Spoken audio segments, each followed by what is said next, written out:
I never imagined I'd become the kind of man who questioned his own wife. For most of our 8-year marriage, trust felt like part of who I was. Her name is Lauren, 34.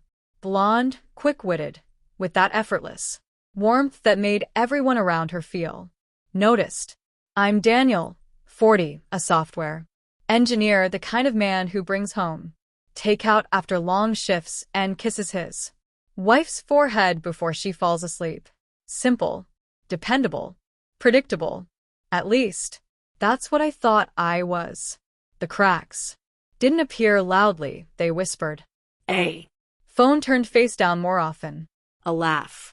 Floating from the hallway that didn't belong To me, the way she began dressing up, even when she claimed she was only meeting Sarah for coffee.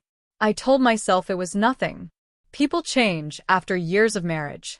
But The mind can be cruel. It replays little moments until they no longer feel small. That Friday night, she said she'd be home. late. Girls' night, she told me. We might stay at Jenna's. Her tone was light, but her eyes wouldn't meet mine. I smiled, pretending to believe her. Pretending is easier than Arguing sometimes. By 10, I felt uneasy. The house seemed too quiet, every clock tick echoing like thunder. I texted her no response. I called straight to voicemail. Midnight passed. Then 1 a.m. The driveway was empty, the bed untouched. My chest felt heavy, that quiet kind of weight that tells you the truth long before you're ready to face it. I sat on the couch staring at her favorite mug, the one that said messy bun, and getting things done. It almost felt like mockery now. I promised myself I wouldn't turn into the jealous husband who snoops. But pain mixed with curiosity can be poisonous. At 2:12 a.m., I grabbed my keys. Her phone location was still linked to mine, an old habit from our grocery list days. I opened the app. My heart stumbled. She wasn't at Jenna's. The blinking that was right at our address. She was home. Confusion came first, then dread.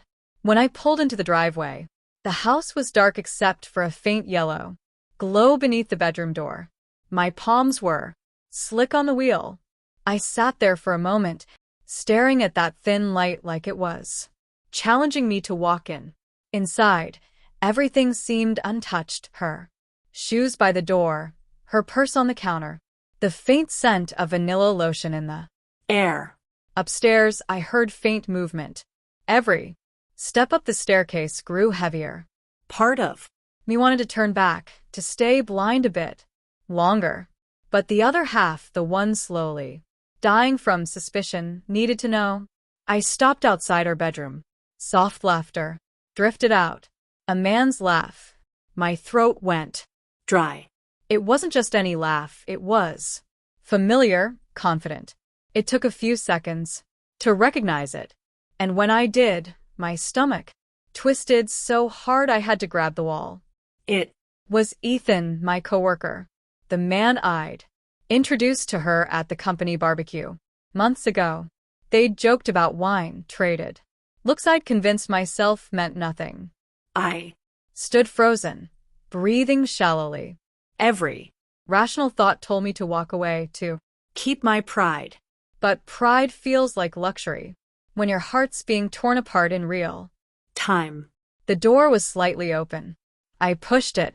Lauren sat on the edge of the bed, wearing my old t-shirt, her head in her hands. Ethan stood near the window, fully dressed, holding our wedding photo. They both turned. As the hinges creaked, Lauren gasped. Ethan froze, guilt written across his face. Time stopped. None of us moved. The silence was deafening. Lauren's eyes darted between us, panic shining through forming tears. Ethan looked like a boy caught stealing. His jaw Twitched, searching for words that couldn't undo the damage. I didn't yell or break anything. I just stood there, my hand on the door handle, heartbeat roaring in my ears. So, I said quietly, this is what girls' night looks like. Lauren's lips trembled. Daniel, it's not. Don't. I interrupted, my voice calm almost. Cold. Whatever excuse you have, just don't. Ethan placed the frame down gently. Daniel, I should go. Yeah, I replied. You really should. He brushed past me without a word, the scent of his cologne clinging to the air like smoke. The front door closed downstairs.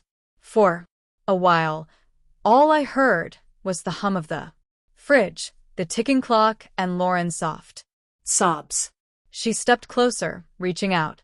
Please, it's not what you think, she whispered. I gave a hollow laugh. Lauren. There's only one thing to think, and I just heard it laughing in my house. She froze. The truth settled over her like dust. Then came the tears, raw, broken. It wasn't supposed to happen, she cried. I've been so lonely. You're always working, always distant. I just needed to feel something. Her honesty hurt more than lies ever could, because deep down I knew she wasn't entirely wrong. I had been absent, drowning in work and calling it love. But understanding doesn't erase betrayal. I walked past her and sat on the bed, staring at that photo Ethan had held. Weed. Looked so happy then, lighter, brighter, untouched by time. She knelt beside me, gripping my hand. Can we fix this? She whispered, desperate. I looked at her. Fingers, once so familiar, now foreign. You can't rebuild what you've burned. I said softly. She broke down completely. The kind of sob that comes from realizing a line has been crossed forever. I didn't comfort her, not out of anger, but because the part of me that used to reach for her was gone. After a long silence, she whispered, Are you leaving? I shook my head. No, Lauren. You are. Her eyes widened. Daniel, please, where would I go? I don't know, I said. But this house isn't meant for lies anymore. I walked to the dresser, took out her keys and phone and placed them on the bed. Call whoever you need.